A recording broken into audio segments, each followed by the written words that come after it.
So hey guys, you are watching your very own channel and I am your commercial buddy. Today we are going to learn money, inflation and unemployment.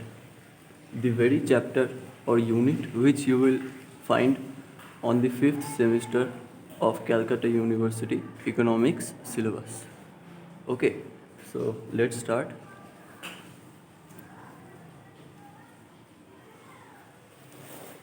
We are going to cover the chapter by discussing the following questions which are kept in front of you. You can note them down if you want.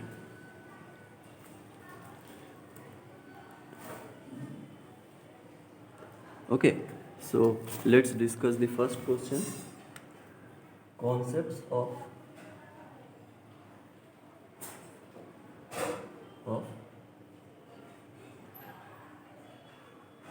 money supply. Okay, so what do we mean by money supply? When we discuss the term money supply, what do we actually mean by it? It is the amount of money rotate in the economy in a fixed period of time of a country. Okay, so here are two important terms to discuss: amount of money rotate, and the second one is fixed period of time. We determine the total money supply of a country in a fixed period of time. Okay, so this money supply concept is a stock concept. That means we determine the total money supply in a fixed period of time. Okay, and amount of money rotate. The amount of money rotate consists of the money which are in the hands of people as well as on with the banks and with other with corporations like NBFCs and so on. So next we are asked about the symbolic determinants of money supply, which are M1, M2, M3 and M4. Okay, so first we discuss about M1. If we denote symbolically, M1 of money supply consists of C plus DD plus OD, where C is the amount of metallic coins and paper currencies with the public. Amount of metallic coins and paper currencies.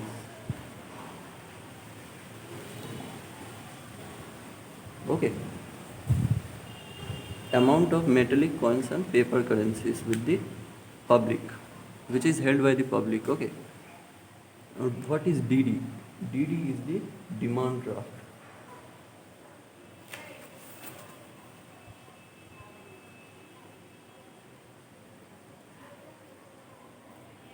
And OD is the other deposits with the central bank.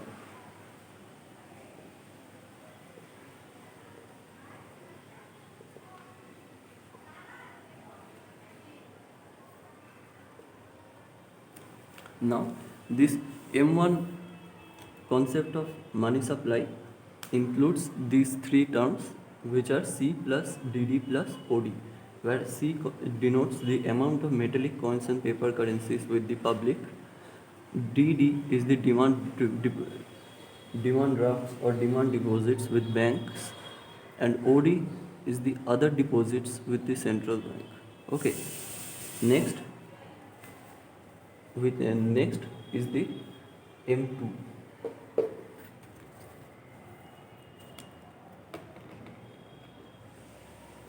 M2, if we symbolically denote, it will stand for M1 plus POSBD. Now M1, as we studied earlier, it is C plus DD plus OD, and this new term POSBD defines post office saving bank deposits. Okay, so the amount of money people are saving with the post office banks, right? So this is our M2. Next comes M3.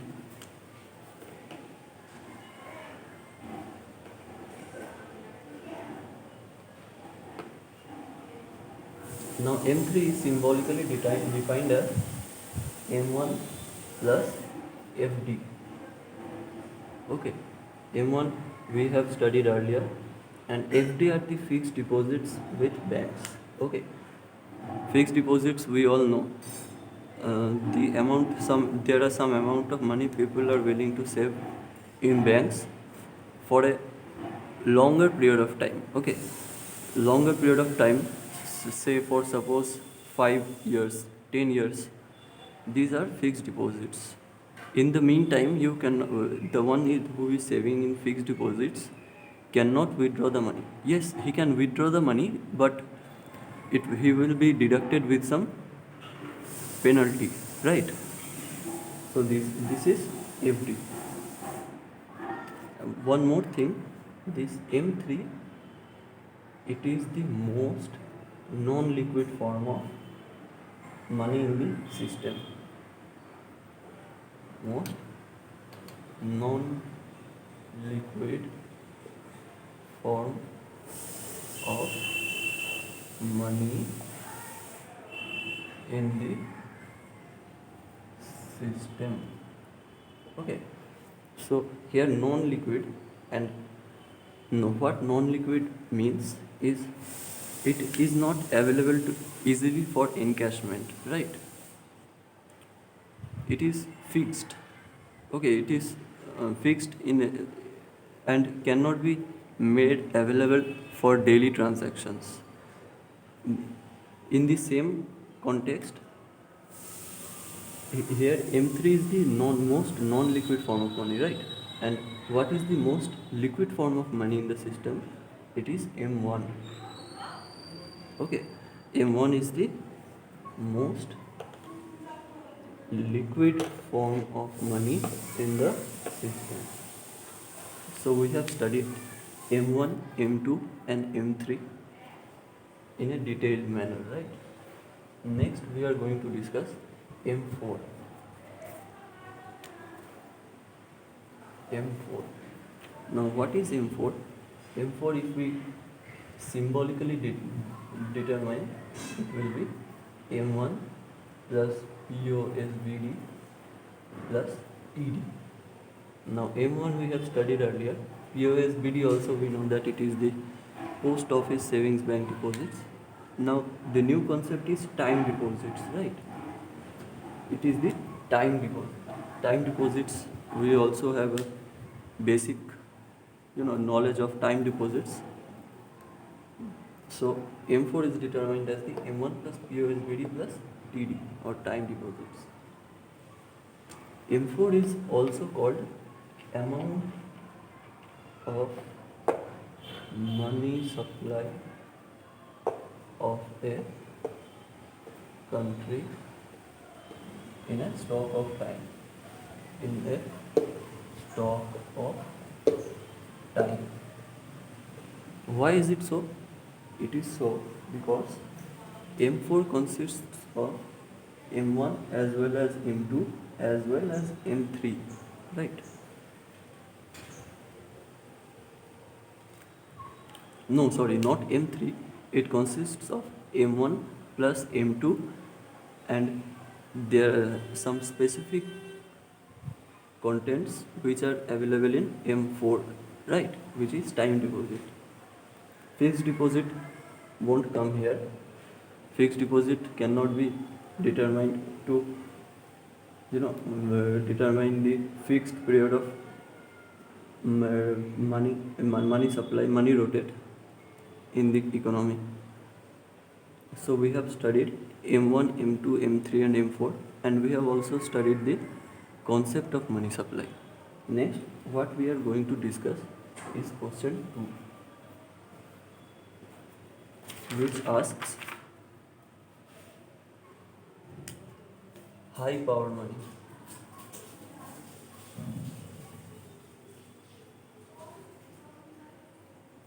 Now, what is high power money?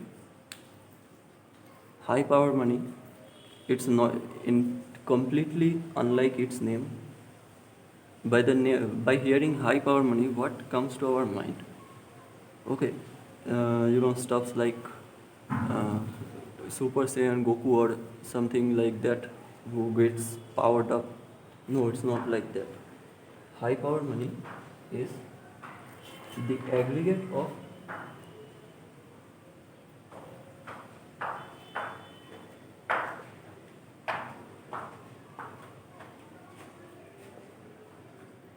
CP and R. Okay, now CP and high power money, or H, is the aggregate of CP and R. Now what is CP? CP is the currency held by public. Currency held by public. In this context, please don't judge on the basis of my English fluency. I know I am pretty weak at it, but I am trying to improve, and that's a good thing. So let's get back to the topic. R. R. R is the reserves with the banks. Okay. So CP is the currency held by public, and R is the reserves with bank. And high power money, it is the quantity of currency in circulation issued by the government and central bank of the country. Okay, a part of the currency is issued. A part of the currency issued is held by public, which is CP, and another part is R. So if we combine these two, CP plus R, it becomes the total money. Total money in circulation. Total money in circulation, right? Which is also high powered money.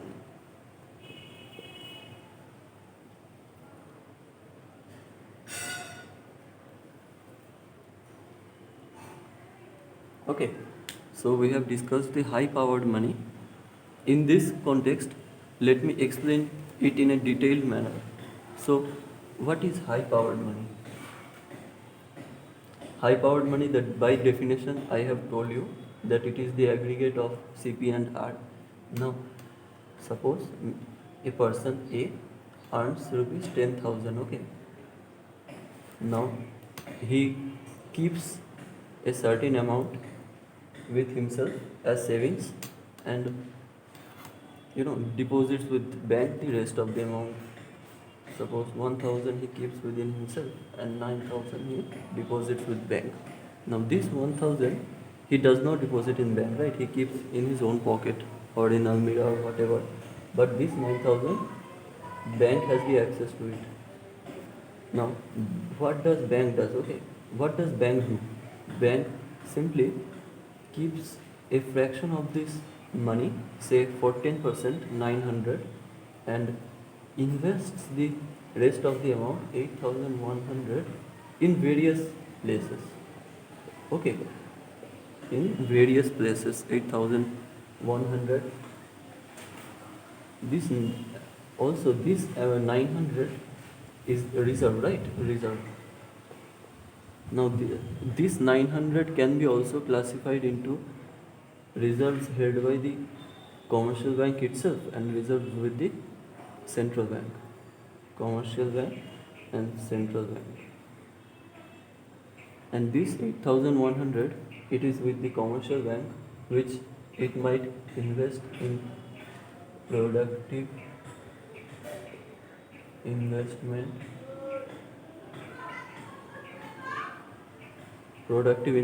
fields, or to lend money to some person, individual, or or it can also lend money to companies or corporates, or whoever might ask for a loan. This part is used for that purpose. Okay, now there are some basic assumptions, right? So the assumptions are very simple, which are: firstly, we assume that there is many, many savers at this, not only Mr. A, the not only Mr. A saves in the bank. There are millions and millions of people saving in the bank. Okay, this is the first assumption. The second assumption is that not all the savers require their money to be withdrawn at a fixed point of time. Okay, so these are the two assumptions we keep in mind while studying high power money. So this is the example of how the commercial bank functions to create more money, right? From this 8,100, he may lend certain amount, and it will multiply, keep on multiplying. Okay, it will keep on multiplying. So from this very concept, the concept of money multiplier comes. Now, what is money multiplier? Money multiplier, M equals to M into H. Money multiplier, by definition, it is a degree by which total quantity of money supply is changed as a result of change in high power money. That is, this M is the aggregate money supply,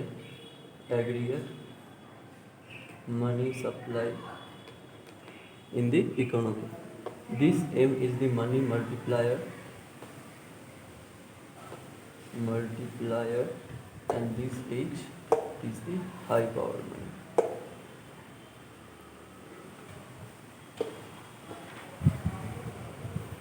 Okay, so when this H changes, the total aggregate money supply also changes. Okay, and this money multiplier is the degree by which,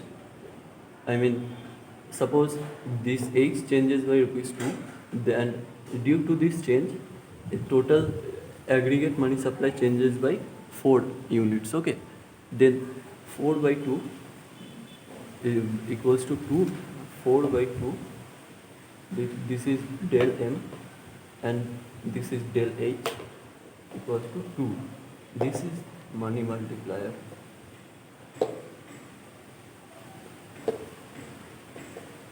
This is money multiplier.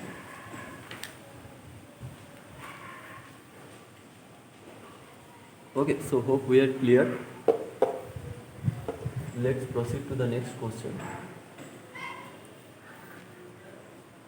We have been asked important functions of commercial banks. Okay, important functions of commercial banks. Commercial banks, we have a basic understanding of commercial banks, right? SBI, then Punjab National Bank. These are some of the examples of commercial banks.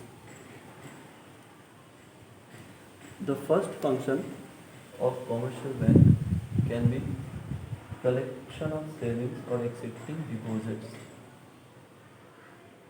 Collection of savings or accepting deposits. Okay. So collection of savings and accepting deposits. As we all know, when we want to save some money, we keep it in banks. Okay. So That is the function of banks as collection of savings and accepting deposits. We also get certain amount of interest rates, and it varies from bank to bank. But whatever may the interest rate be, that is not our primary concern right now. Our primary concern is the function of bank as collection of savings and accepting deposits. The next function is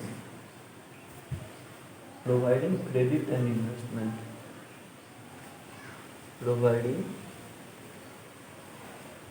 credit and investment.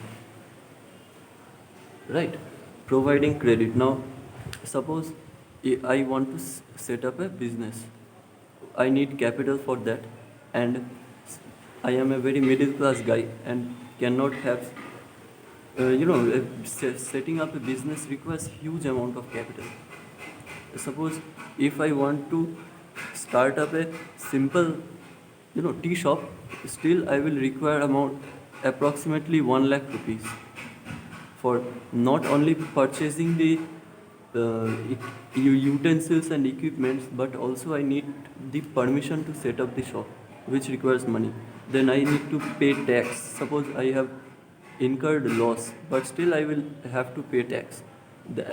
Those all the functions are made. All those money are made up from the capital, and we need the capital.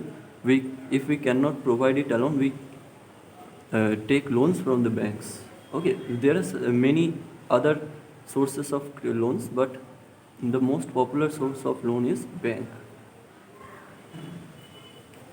And from where does the money comes to bank for providing loan? This very source. In other words, we ourselves give the money to banks so that it can give loan to us. By us, by the term us, I mean the people who are the customers of the bank. Okay. Next function,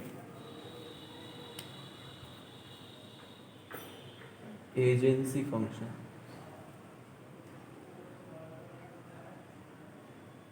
Now, the bank functions as agents of its customers. Okay, it functions as the agents of the customers. How? First,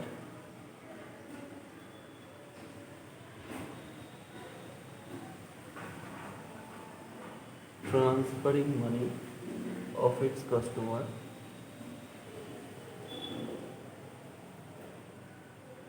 from one place to another.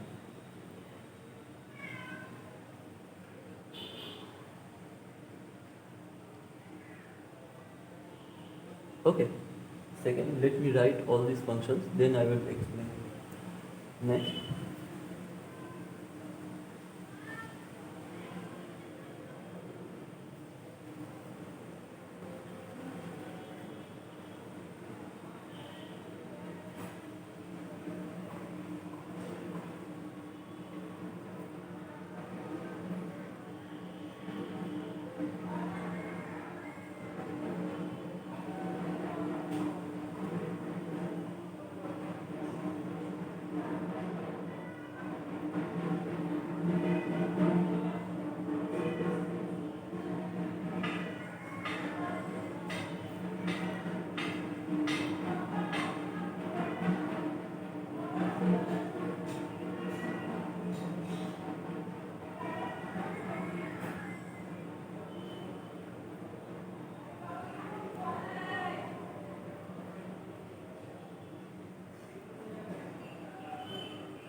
Okay, so these are the agency functions. First is transferring money of its customer from one place to another. Okay, so suppose I am a customer and I want to transfer my money from my bank to a certain place. Okay, this it can be a post office or someone else's account, these transferring functions are done by bank, and it can be regarded as a agency function. Then realizing claim of customers. Suppose I have a due, suppose I have an electricity bill due, and I have made agreement with the bank that every month, whenever the electricity claim comes, you will pay the bill in on behalf of me. Okay, so uh, as directed, the bank will do the same, and in return, it will also deduct some amount as charges, right? So this is also an agency function of the bank. Next, acting as an agent for sale or purchase of securities. If I want to invest in stock market or purchase shares and debentures, I can transact or purchase them via bank. Okay, so I can make them payment via bank.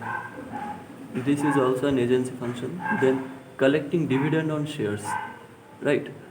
We invest on certain securities, we get dividend. Dividend is the monthly or yearly, what it can be, what the term can be called, interest. Dividend is not actually interest, but on some sense, to some extent, it can be termed as interest. So dividend are the interest earned, which are collected by the bank. Then acting as a trustee of the customer, right? This is something to understand. Trust, what the term trustee means. Trustee means, suppose we want to take a loan, right? We want to take a loan from.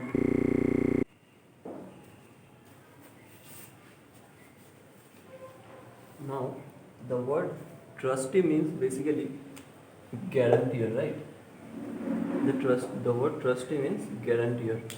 Now, suppose I want to take a loan from a certain place. Now, the loan giver needs a guarantee that this customer will repay me back the amount. So this way the bank do that function. The bank says to the lender that yes, this customer is a trustworthy customer, and you can give him the loan if you want. Okay, you can give him the loan if you want. He is a trustworthy customer. Next, functions of the government.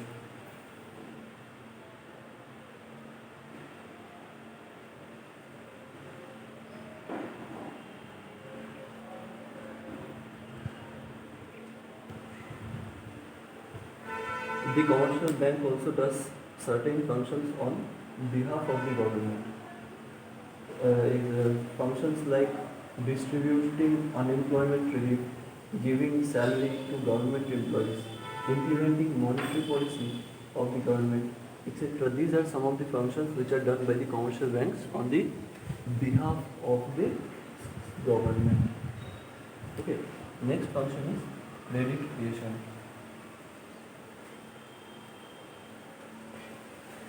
Now, credit creation simply means to create the credit or money.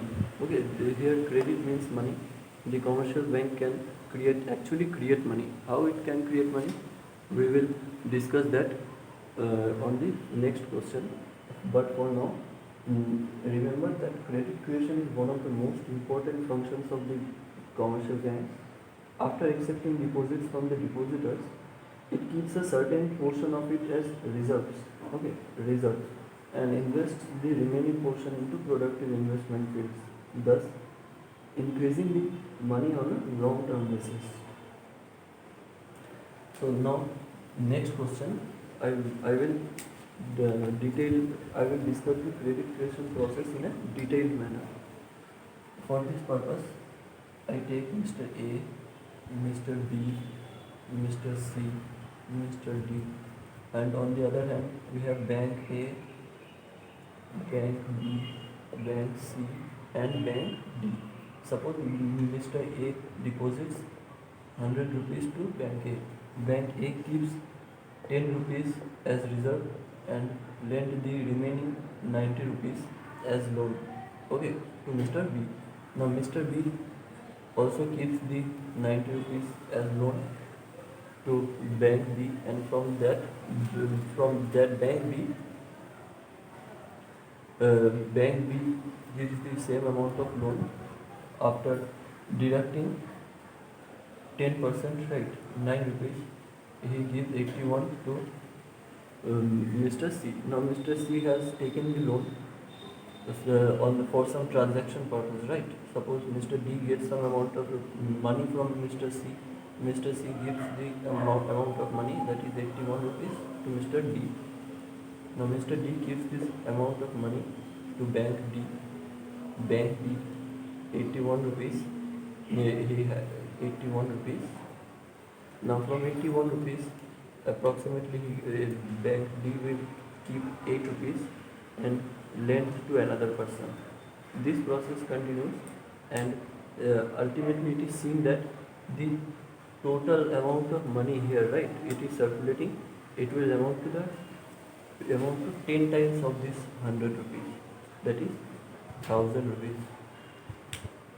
If I did not completed the process, if you want, if you can do it, you can do it. I just gave the example to make you understand. Right? Now there are certain limitations of this credit creation process we are going to discuss.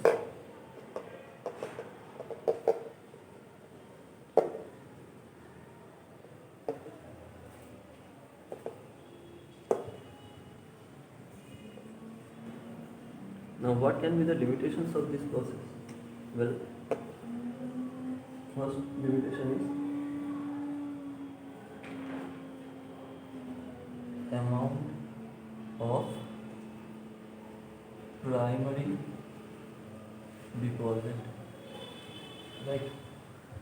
The amount of credit creation depends on the primary deposit to a large extent. Okay, in a very large extent it depends on the primary deposit. The primary deposit, as my previous example, I said that Mr. A first deposits 100 rupees to Bank A. That is our primary deposit, right? Now, how does the primary deposit determines the credit creation process? Well, the amount of credit creation of the commercial banks depends on the primary deposit collected from the public.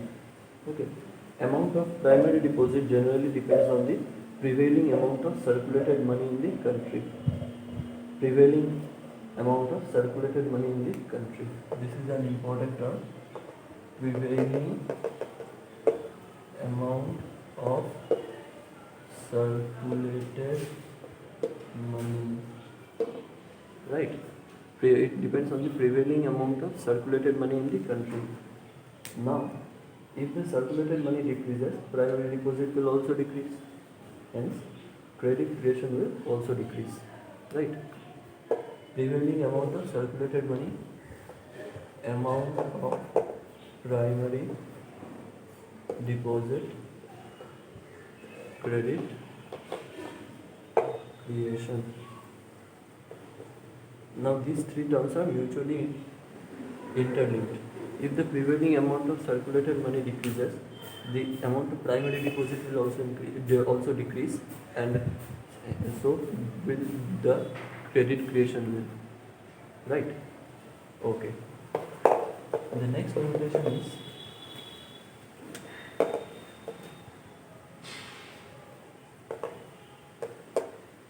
cash reserve ratio. I already discussed. Mr. A deposits 100 rupees with Bank A. Okay, Mr. A deposits 100 rupees with Bank A. Now, Bank A. What will do? What will Bank A do? Bank A will keep a certain fraction of this money with itself and lend rest of the amount, say rupees 90. Now this 10 rupees is the reserve amount, right? If this reserve increases, suppose if this reserve becomes rupees 50, then how much money will bank A be amount to give as loan? It will be 50 rupees, right? So if the and who determines this fraction? Reserve Bank of India determines this fraction of reserve that commercial banks will keep within themselves. Okay, this is a big limitation of the credit creation process. The next one is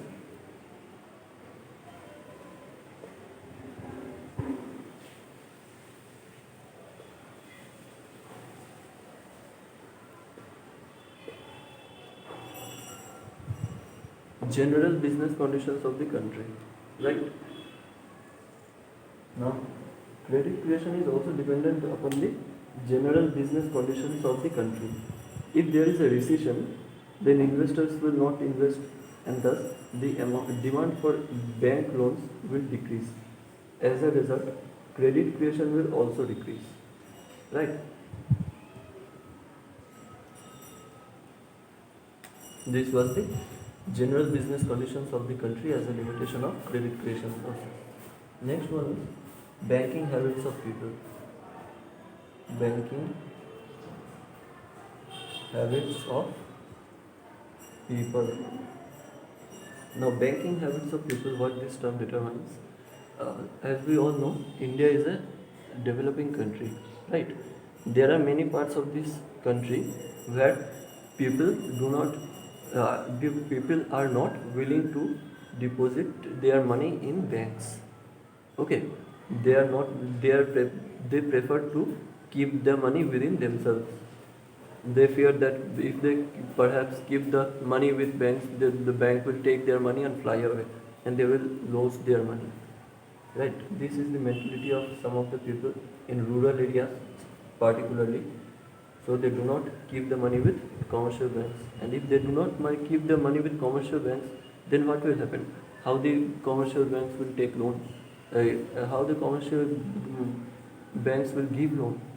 And if the commercial bank is not able to give loan, then he will not, also credit creation process will not happen, right? This is how banking habits of the people determine the credit creation process. Next question we discuss functions of central bank, right? Functions of central bank. For this purpose, first let's discuss what is central bank. Now, central bank is the apex banking and monetary institution which controls, regulates and stabilizes the banking and monetary system of the country, right? It is the apex banking and monetary institution. It controls, regulates and stabilizes the total money supply in the country, right? And we also know RBI is the Central Bank of India. Now, let's discuss some of the functions of central bank. The first function that comes to our mind is note issue. Now, note issue is the first and foremost function of the central bank. The central bank has the monopoly power to issue notes. Okay, and the central bank cannot issue notes as much as it wants, right? It can issue notes to that extent the country has gold reserves, right? The amount of gold reserves it has, that particular amount of currency it can issue as notes and coins, except 1 rupee coin, right? 1 rupee coins are issued by the Ministry of Finance, so central bank cannot issue 1 rupee coin. Next function, banker to the government.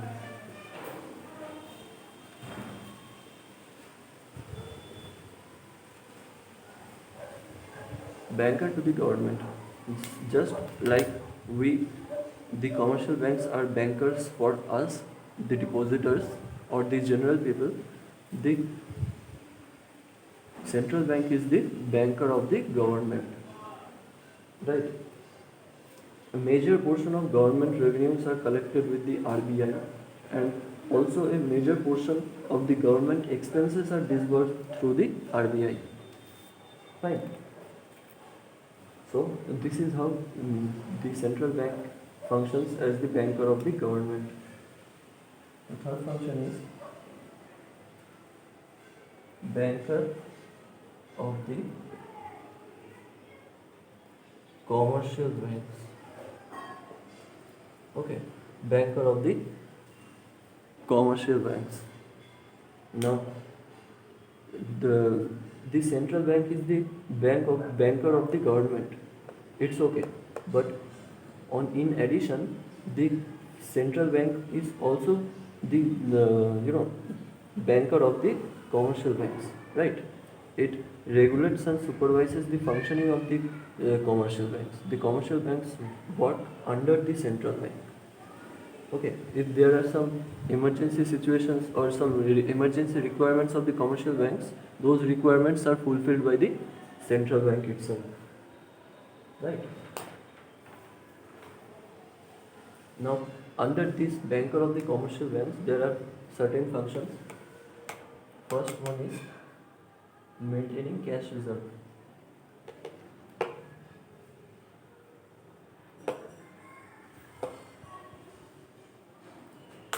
Second one is lender of the last resort, and the third one is clearing house function. I will explain each of them. The first one is maintaining cash reserve, right? So maintaining cash reserve, how the commercial banks maintain cash reserve? A certain portion of the deposits of the public a certain portion of the deposits of the public which are held by the commercial banks are kept with central bank, right? Suppose there are 100 rupees deposits with commercial bank. The commercial bank has to mandatorily keep around 5 rupees among these 100 rupees with the commercial bank as reserve. Now this reserve is called variable reserve. Okay. Next is lender of the last resort. Suppose the commercial bank is in urgent requirement of money. Okay, very urgent, and it is not able to get that money from anywhere. Then what will the commercial bank do? It will go to the central bank asking for the money. This is how the central bank functions as lender of the last resort. Now next is clearing house function. Now clearing house function is very interesting function which determines, suppose there are some mutual dues among the commercial banks. Suppose Punjab National Bank gets rupees 100 from State Bank. Now State Bank also gets rupees 100 from Allahabad Bank, and Allahabad Bank gets 100 rupees from Punjab National Bank, right? Now, so what central bank will do? Central bank will mutually set up these dues among those three banks so that they don't have to pay anything to anyone, right? This is how the clearing house function takes place. The clearing house function also determines one more process, which is the distribution of assets and liabilities among the banks, commercial banks, right? Distribution of assets and liabilities of the commercial bank. Now I we were discussing the mm, banker of the commercial bank's function of the central bank. Next we will discuss the next function of the central bank, which is maintaining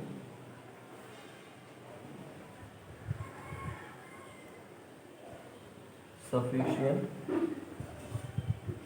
gold reserve. Right, maintaining sufficient gold reserve. Actually, the amount of currency the central bank can issue depends on the gold reserve it has. Right, it cannot just simply create as much currency as it wants.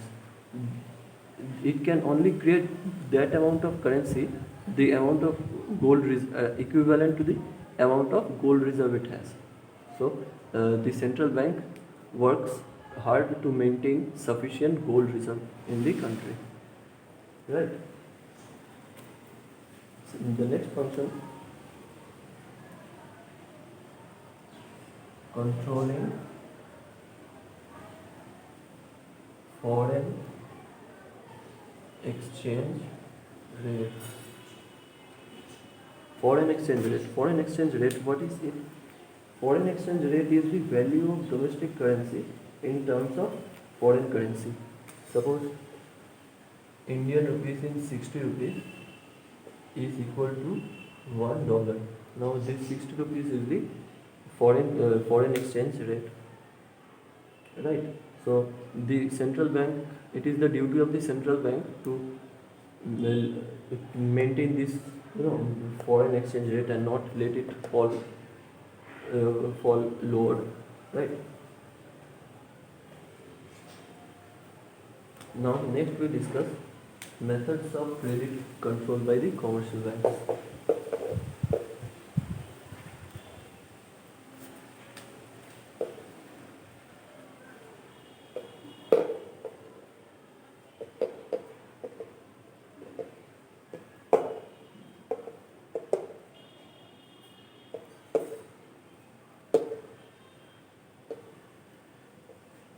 Before we discuss this, please keep in mind that commercial banks, this will be central bank.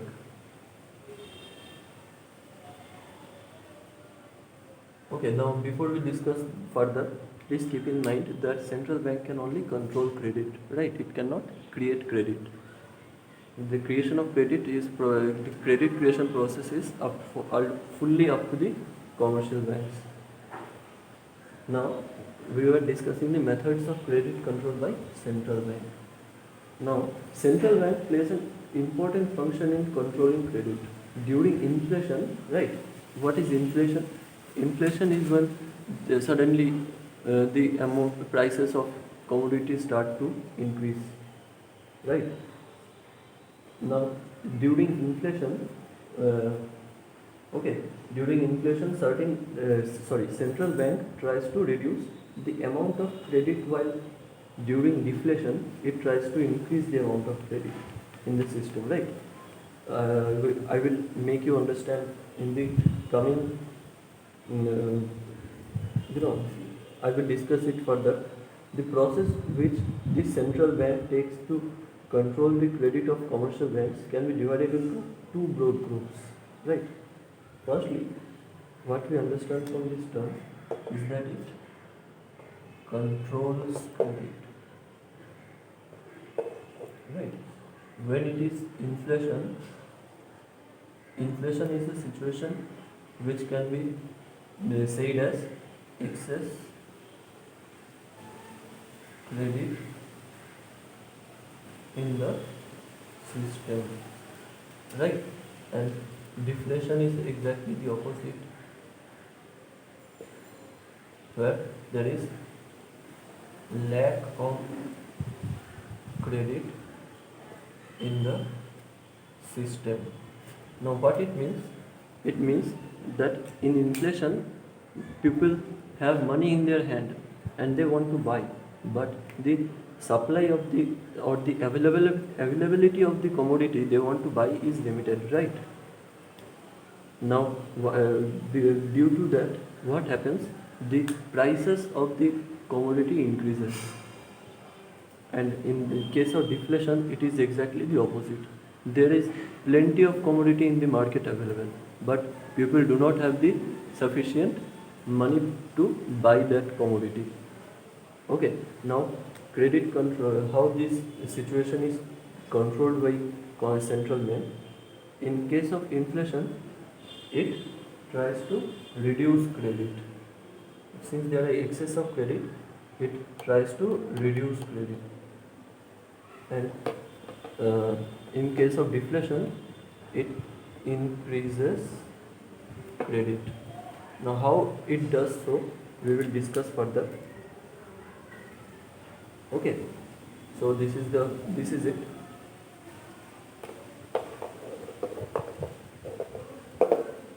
Now following are the methods of controlling credit. First, quantitative methods. Okay, quantitative methods. And second one is qualitative methods. These are two broad groups. Okay, these are the two broad groups which determines how the central bank controls the credit. Okay, now first,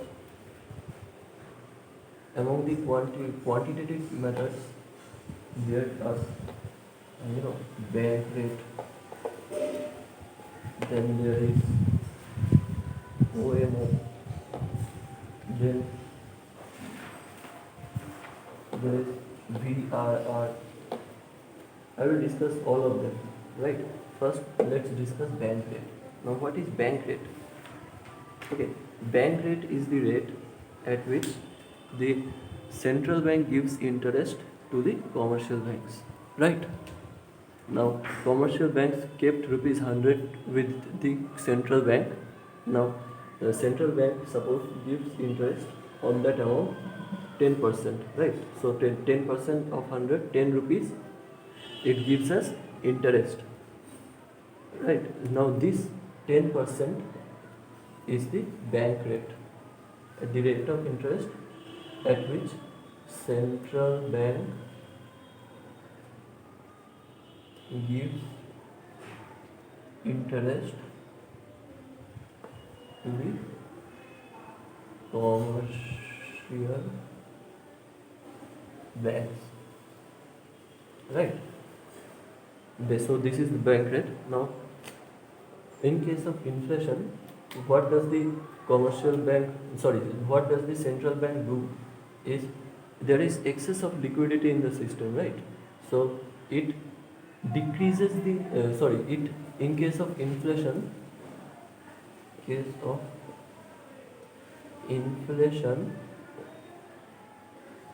increases the bank rate. Now, as a result of increase in bank rate, what will happen? The commercial bank will be willing to keep more money with the central bank, right? When the bank rate is increased, the commercial bank will be willing to deposit more money with the commercial bank so as to get more rate of interest, right? So if the commercial banks lend their money to central bank, then what will happen? The commercial bank will the commercial bank do not have now, under the heading quantitative methods of credit control, the first one comes is bank rate, right? Now, what is bank rate? Bank rate is the interest rate which is given by the central bank to the commercial bank. Okay, so a commercial bank suppose keeps 100 rupees with the central bank. Now central bank gives interest 10% of it, rupees 10. Now this rupees 10 or the rate of interest is the bank rate, right? Now how the central bank tries to control the credit by controlling the bank rate? Let's see. In case of inflation, when there is excess liquidity in the market, right? When there is excess liquidity in the market, then what bank rate does? The bank rate is increased, right? Bank rate increased in case of inflation. Now, as a result of it, what happens? If bank rate is increased, then the commercial bank will be willing to deposit more money with the central bank, right? Now, suppose from 10% it increased to 20%, the bank rate. Now, after with a deposit of 100 rupees, the commercial banks will be able to get 20 rupees as revenue. Earlier it was 10 rupees, right? Increased by 10 rupees. So when bank rate increases, the commercial bank will keep more money with the central bank. Now, commercial bank, what happens when commercial bank deposits more money with the central bank, right? What happens is that then the commercial banks will have less liquidity, so it cannot lend the money as much as it wants, right? It cannot lend as much as it wants. So if people cannot take loan from the commercial banks, then their purchasing power will decrease. So this way inflation gets controlled. What is inflation? Inflation is excess liquidity in the market, in the system, right? So liquidity can be, if liquidity can be controlled somehow or reduced somehow, then the inflation will get controlled. And this is the very method which decreases the liquidity. Now, when we talk about deflation, it is exactly the opposite. Bank rate will decrease. So if bank rate is decreased, suppose from 10% it comes to 5%, right? When it comes to 5%, then the commercial banks see that, oh no, we are getting lesser amount of interest, then let's withdraw the money, right? Then let's withdraw the money. Now, when the commercial banks withdraw the money from the central bank, and then it can lend more to the people, right? Yes or no? It can lend more money to the people. So their purchasing power of the people increases. As a result, liquidity in the market increases. What is deflation? Deflation is the lack of liquidity in the system. So if anyhow this liquidity can be increased, the deflationary situation will get controlled. Yes or no? Right? This is how bank rate works. The next one we study is the OMO, or open market operations, where the central bank buys or sells securities from open market, right? From open market. Now, when buys its securities, central bank buys its securities from the open market when there is deflation,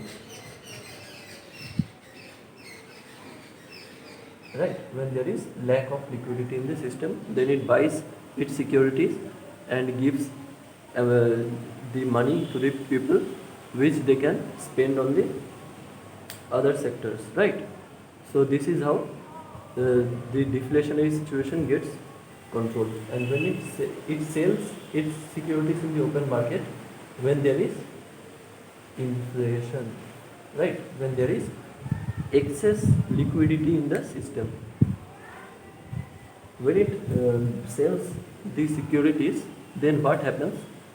The one who buys the securities has to pay some amount of money, right? Then if he pays the amount of money, then his liquidity in his hand will reduce, and hence his purchasing power will also reduce. And this is how inflationary situation will get controlled, right? We just discussed the how OMO function as a quantitative method of credit control. Next comes the VRR, variable reserve ratio. Now what is variable reserve ratio? I already told you earlier that the commercial bank has to keep a certain amount of deposit, right? The commercial bank has to keep a part of their deposit with the central bank. Suppose 5 rupees, right? Now this rate is also determined by the central bank itself. Okay, this 5 rupees or whatever the rate is, it is determined by the central bank itself. Now, if this rate is increased, right? This rate is increased. The central bank has 100 rupees as deposits. Suppose the VRR gets increased to 50 rupees. Then how much money is left with the commercial banks? 50 rupees. Among 50 rupees, it has to keep some part as CR, and then the rest of the amount the commercial bank will be able to lend money, right? So if this is increased, then this will be reduced, right? And if this will be reduced, then the purchasing power will also reduce. Purchasing power reduce. Why purchasing power reduce? Because the total liquidity in the system gets affected. The total amount of liquidity is reduced. As a result, purchasing power is reduced, and so hence the inflationary situation gets controlled. And in case of deflationary situation, the exactly opposite will happen. It will further reduce. If it was earlier 5 rupees, then it will get 2 rupees. So the amount will, so the commercial banks can lend more and more money to the public, right? If it is 2 rupees, then there is 98 rupees available with the commercial banks. Now, if it keeps 8 rupees as CRR, then 90 rupees it will be able to lend to public. Okay. If you don't understand any word, please comment below. I will try to explain to you there, right? Next is qualitative method. Qualitative method of credit control. Now, in case of quantitative method, what government does, it tries to control the overall credit distribution of the country, right? In all the sectors, it tries to credit control of all the sectors. But in case of qualitative method, what it does simply is try to control credit of certain sectors, right? From where it first tries to observe from where the inflation or deflationary situation is occurring, and then it tries to control the credit of that particular sector only. Okay, this is qualitative method. Now, among the qualitative method, there are certain terms. First is regulation of margin.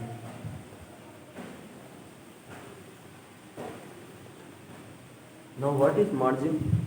This margin is nothing but the amount of mortgage, right? This margin is the mortgage that people have to keep with the banks when they take loan, right? Now this mortgage or margin can be increased or reduced to control the credit of the sector, right? If the mortgage is increased, then very few people will be willing to take loan, right? And if they do not take loan, the purchasing power will reduce and the liquidity will get controlled, right? So this margin is increased in case of inflation and decreased in case of deflation.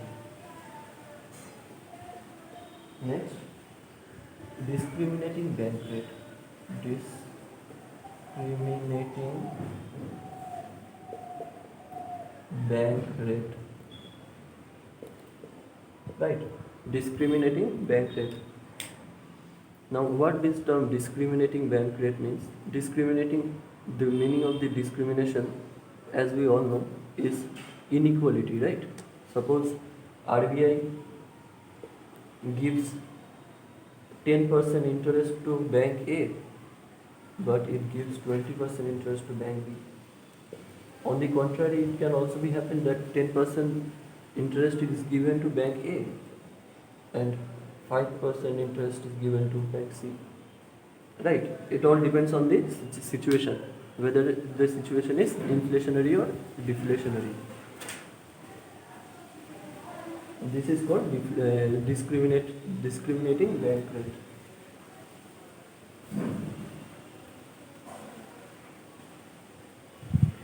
Let's move to the next question, which has asked us to differentiate between commercial bank and central bank.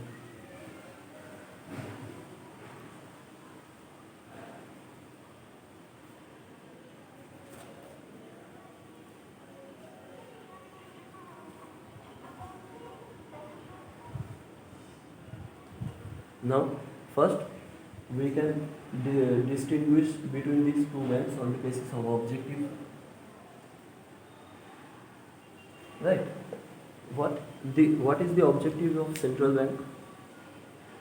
The primary objective of central bank is to maintain economic interest. Economic interest. Right. Whereas the objective of commercial bank is simply to make profit.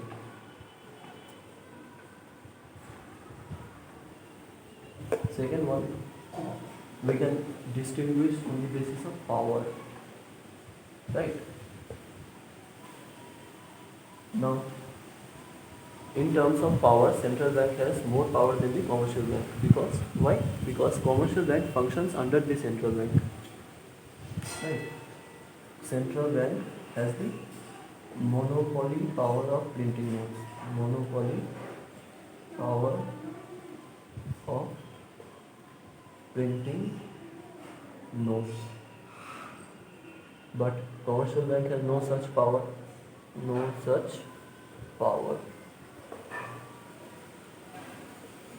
Third one is on the basis of functions. Right? On the basis of functions. Now, in this regard, the central bank is the apex banking and monetary institution which controls the money market totally. Right? Central bank controls the money market.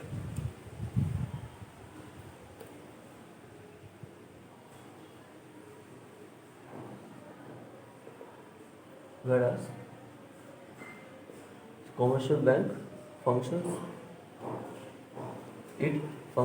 under the central bank.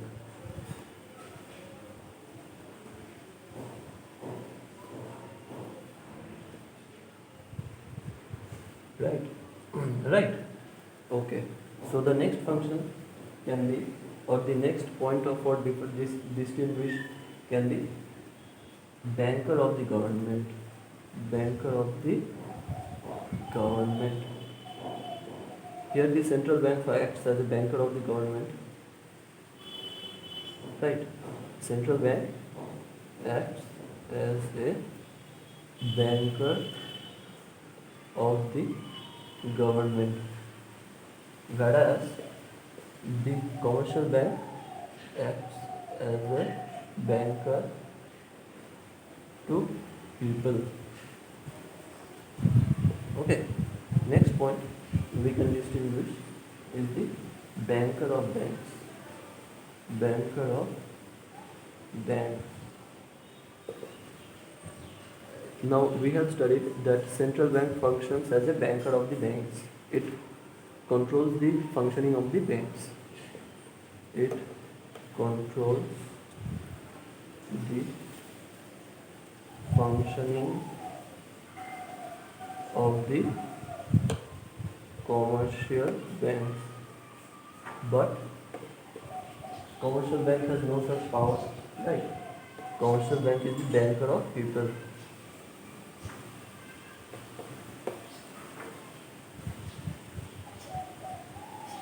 Commercial bank performs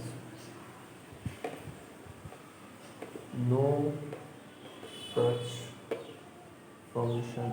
Okay, commercial bank performs no such function. Next function can be issue of credit. Issue of credit. Now, central banks can only control credit. Right? I have told you earlier that central bank can only control credit, but commercial bank can actually create credit. Yes or no? Right? Okay.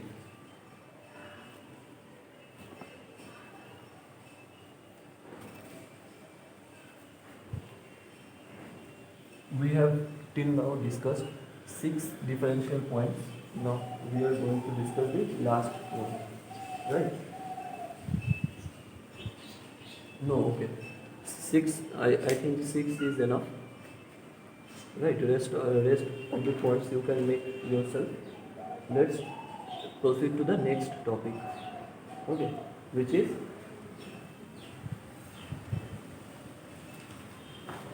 the next question is explain the concept of inflation, point out different types of inflation.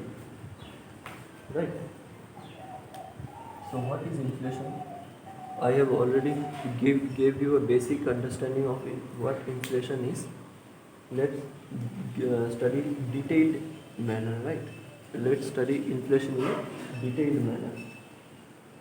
So, by definition, inflation is defined as when prices of a commodities increases continuously for various reasons in a country. That situation is called inflation. When prices of the commodities increases in a country for various reasons, then that situation is called inflation, right? So let's discuss the types of inflation. Types of inflation, right? Types of inflation.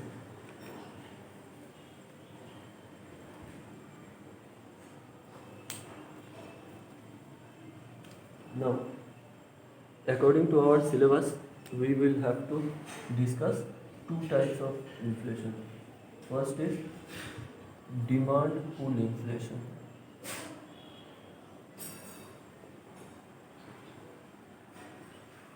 Now, what is demand pull inflation? Demand pull inflation is nothing but when the inflation is created as a result of excess of demand, increase in demand or excess of demand, whatever you may call, when the inflation is caused by that factor only, right? When the inflation is as a resultant of excess of demand, but supply will remain constant. Okay, supply will remain constant. Let's further understand with the help of graph of inflation, a graph of demand pull inflation. Okay, first let me refill my marker pen. I am sorry for that.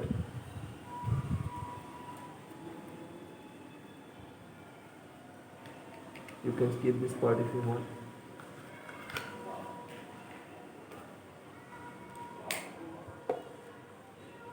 Okay, so we were discussing about the 2 types of inflation. First is demand pull inflation and the second one is cost push inflation. If the price level of country rises continuously as a result of increase in demand for commodities but supply remains constant, then that situation is called demand pull inflation. Okay, so demand increases but supply remains same. Okay, let's further understand it with the help of graph.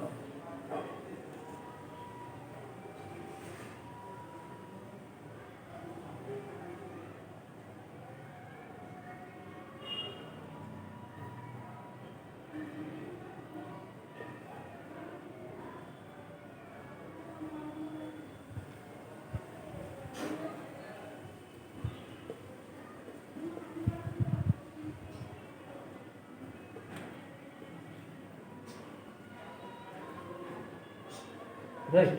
So this is our graph for demand pull inflation. You can see this was the previous, originally this was the equilibrium position which shifted from E to E1 as a result of shift in demand curve from D to D1. While supply curve, here you can see supply curve is constant, but while supply curve is constant but demand increases, as a result P increases from P to P1, that is price, right? Commodity, supply of commodity, and this is price, right? So this, from this graph you can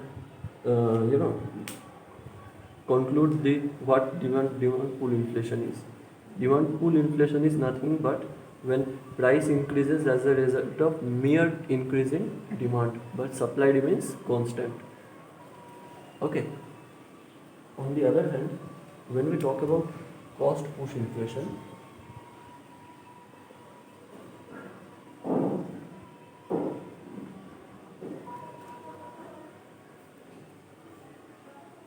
right, there is another type of inflation called cost push inflation, whose graph is like this.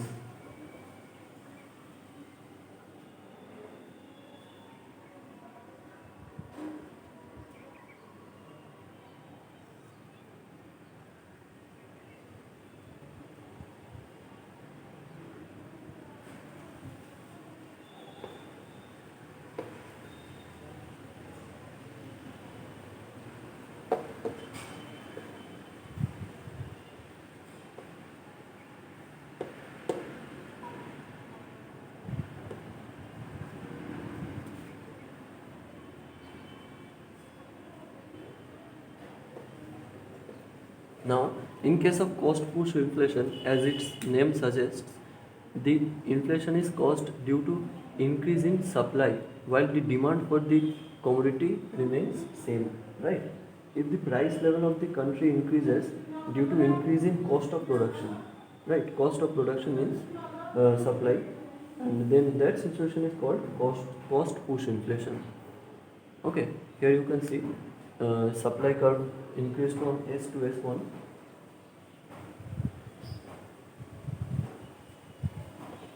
while D remains constant, right? D remains same. As a result, P or price increased from P to P1, and M, which is the demand for the commodity, supply of the commodity, decreased from M to M1,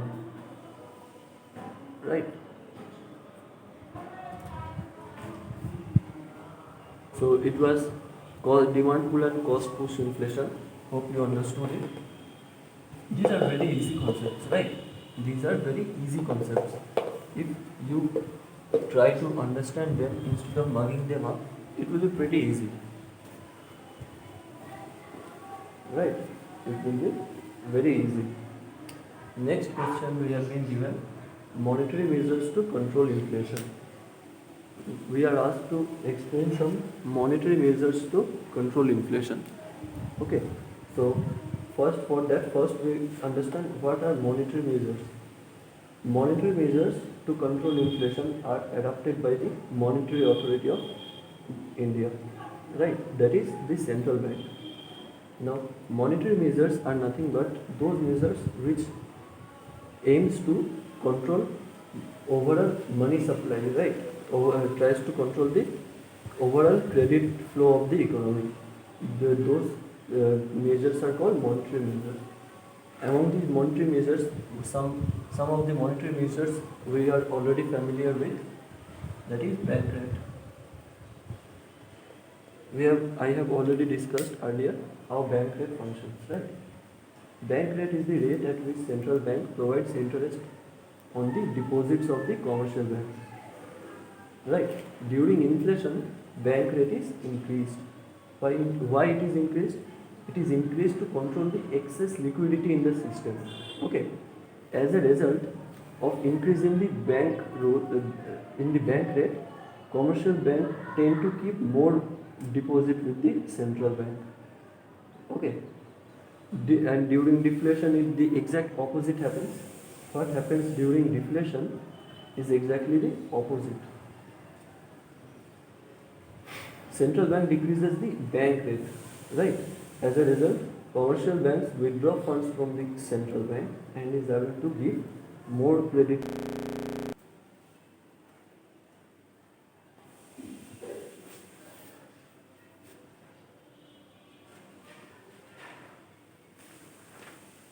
Okay, so we were discussing about the monetary measures of inflation control, right? Monetary measures to control inflation, where we were studying bank rate.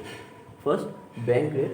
What bank rate does? We have already studied bank rate. Bank rate is the rate at which the central bank gives interest on the deposits of, say, commercial bank, right? When there is inflationary situation, then central bank increases the bank rate. As a result, the commercial bank tend to deposit more money with the commercial bank with the central bank, right?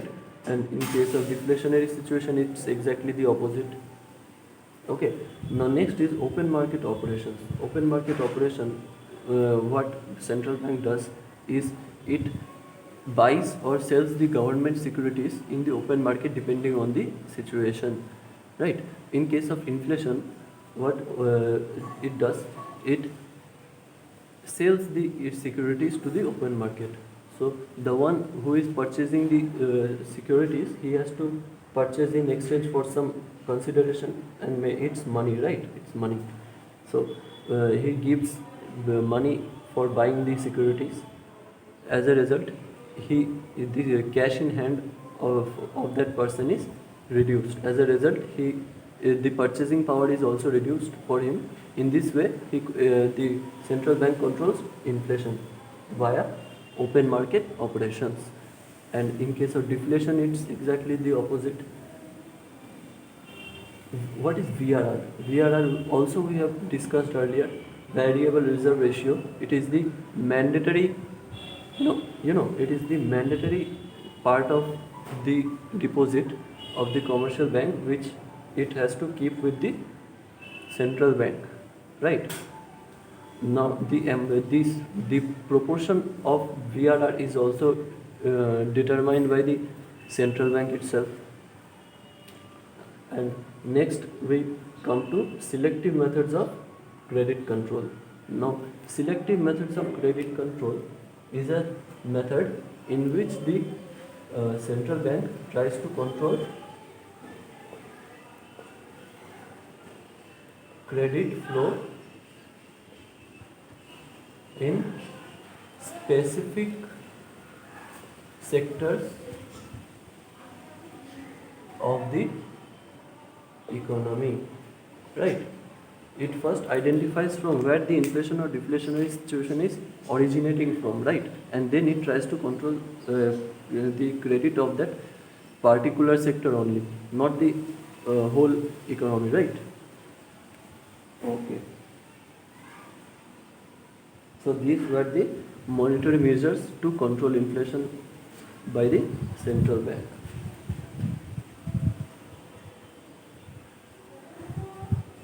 Next, we have been asked fiscal measures to control inflation. Right? Fiscal measures. First, we discussed monetary measures. Now, we are to discuss fiscal measures to control inflation. Right? Fiscal measures to control inflation. So, What are fiscal measures? When the government uses the income expenditure policy as a measure to control the credit, that process is called fiscal measures of the controlling credit, right? In monetary measure, what happens is it tries to control the, credit flow. It tries to control the overall credit supply in the economy. And in case of fiscal measures, it tries to control the government expenditure or the income expenditure of the people or the government itself for controlling inflation. Right. Now, what are the fiscal measures? What are the fiscal measures? The first fiscal measure can be government expenditure. Okay, government expenditure. Now, how the government controls the inflation by controlling government expenditure? Government expenditure is the big part of government expenditure is a big part of the total expenditure of the country. Okay. Now, so by reducing the amount of government expenditure, it is possible to reduce the the amount of credit in the hands of people, right? Basically, government expenditure, what we are trying to conclude is that the government expenditure is decreased as a measure of controlling inflation, and government expenditure is increased as a measure of controlling deflation, right? Second one is tax. Now, tax, government can reduce the amount of disposable income of the people by imposition of tax policies, right? Suppose a person earns 10,000 rupees. Now we are talking about controlling inflation here, right? A person earns 10,000 rupees, among which it spends 9,000 rupees and keeps 1,000 rupees as savings. Now, if let me explain it again. Suppose a person earns 10,000 rupees, right? Now, among these 10,000, there are two parts. This is the net income, right? Among this, 1,000 he has to pay, suppose income tax, and 9,000 he is available for further expenditure. Now, as a result of increase, suppose this 1,000 increases to 3,000, right? Though it does not happen like that, it doesn't work like that. Otherwise, the people will come down in the street to revolt, right? It will be a massacre situation if government increases tax to that extent. But I am taking an example. Okay, if the 3,000 is as tax, then if the disposable income of the people will reduce. I mean, the people will have 7,000 to spend, right? In this way, the liquidity is reduced, right? Liquidity is reduced. Third one can be public debt. Now, government can control the inflation by taking loans from the public of the country. Okay, government can take loans from the public. How it can take loans from the public? We have already discussed about open market operations where government buys or sells securities, right? Government securities. Now, this is the same in this case. The government can borrow money from the public by issuing them its securities, right? And if there is an inflationary situation, the government will try to sell its securities so that the person who buys those securities will have to pay the amount to the government. So they cannot be. So the person who is buying that security, he cannot. The amount of liquidity in his hand will reduce. So ultimately his purchasing power will also reduce. This is a measure of controlling inflation. Next one. Compulsory saving.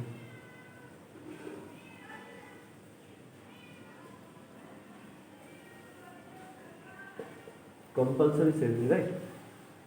So government can control inflation by introducing compulsory saving schemes, according to which the public has to compulsorily keep a part of their earning with the government in the form of different, funds like employees provident fund, then PPF,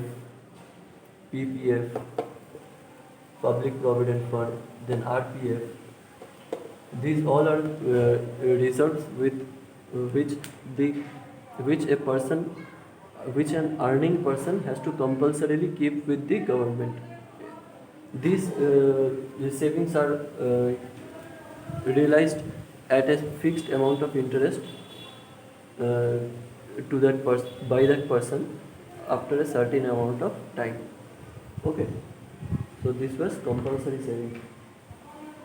These are the 4 fiscal measures to control inflation. Right? Fiscal measures to control inflation. Next, we have to differentiate between demand pull and cost push inflation. Now, this is an important topic. Demand pull, cost push. Right? Demand pull and cost push inflation, we have to differentiate between. So, the first point for differentiation can be reason. Why the inflation happens in case of demand pull inflation? It happens due to excess of demand while supply is same.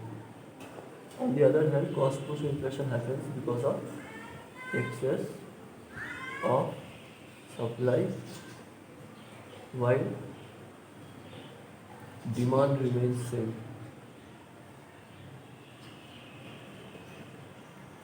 Right? We have earlier discussed demand pull and cost push inflation. You can skip. You can go to that part again if you don't understand. Right? But if once you understand the main concepts of these two inflation, you can easily make your own points for differentiation. Right? Next one for basis of differentiation can be employment level.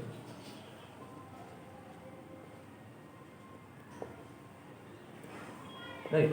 Demand pull inflation occurs at full employment level. Right? This is an important point to remember.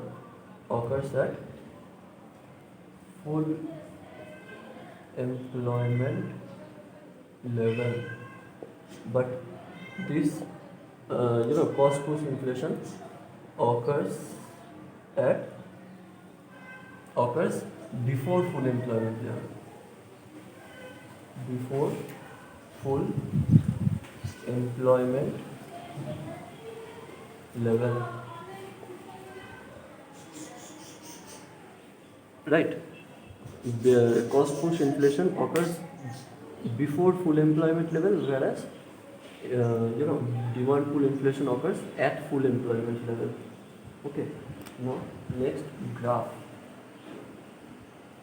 Next point for differentiation is graph.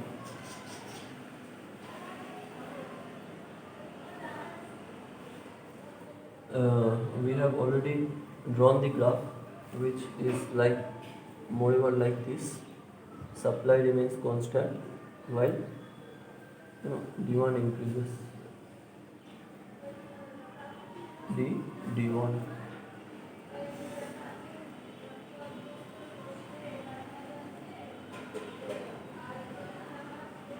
So P1. This is the graph, and the graph of the cost push inflation is when the supply increases while demand remains constant, right? Supply increases while demand remains constant.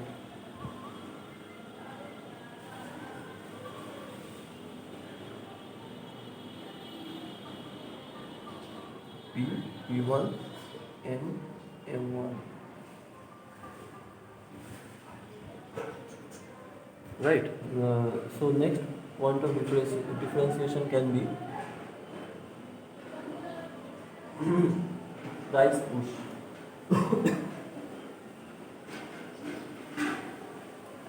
Price push. Okay. In case of demand pull inflation, excess demand pulls price from the above, right? Excess demand pulls price from the above. Excess demand pulls price from the above. And in case of cost push inflation, cost of production pushes price from below to above. Right? Below to above. Cost push inflation. Uh, Cost of production, in case of CPI, cost of production pushes price from below to above, right? From below to above, while this it decreases, this increases, right? So below to above, cost of production, cost of production pushes price from below to above, pushes price from below to above, right? Next point and the last point of differentiation can be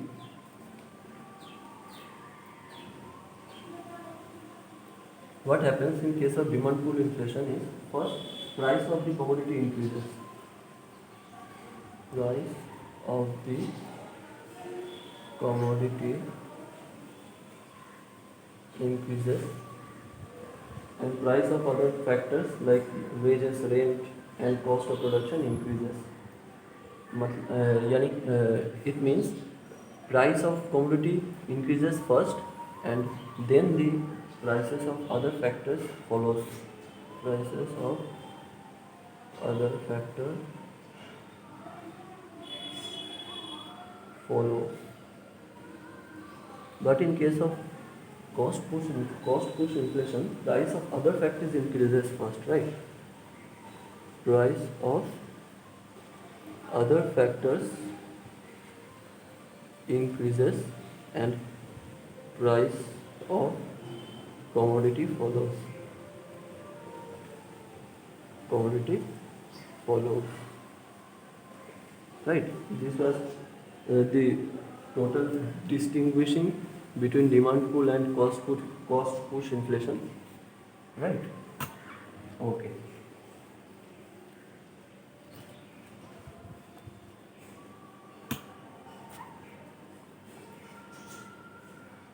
Next, what we are told next question and the last question of this unit is explain the different types of inflation.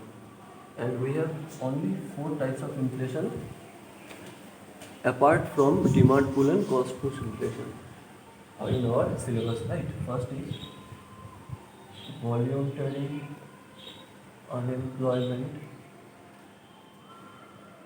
Sorry, I was mistaken. Those demand pull and cost push are concepts of inflation, but these are unemployment, right? I am sorry. The question is slightly wrong. Different types of unemployment.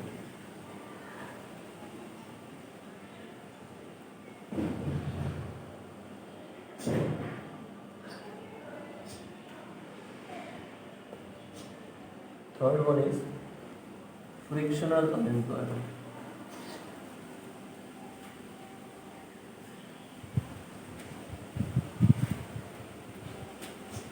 And the last one is natural rate of unemployment.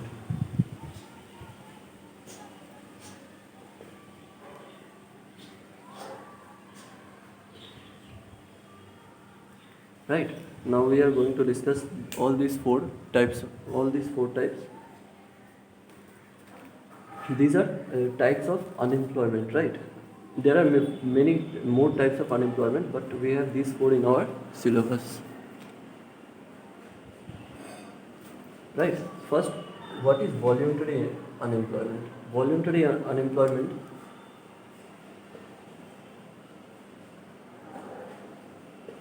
it means when people are people are not willing to work at the prevailing price level. Okay, for example, Mr. A is an unemployed person. Now there are certain employment opportunities. Suppose this offer of job offer A offers him 50 rupees, job offer B offers him 40 rupees, even job C, job A, job B and job C. Job C offers him 80 rupees. But our Mr. A is not willing to work at these price levels, right? This not willing to work at these salaries. So Mr. A chooses to stay unemployed. This type of employment is called voluntary. Means willingly he is choosing to stay unemployed. Though he have choices to get employed, but he is choosing to stay unemployed, right? Next one is involuntary unemployment.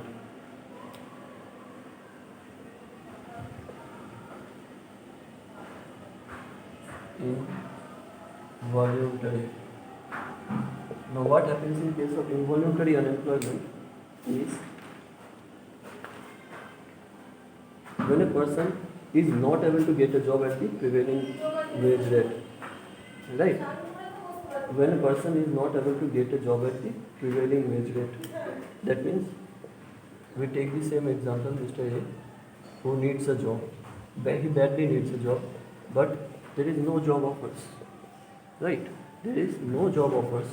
He is willing, even if he is offered at 10 rupees job, he is also willing to do that, but there is no job. That is the problem in this case.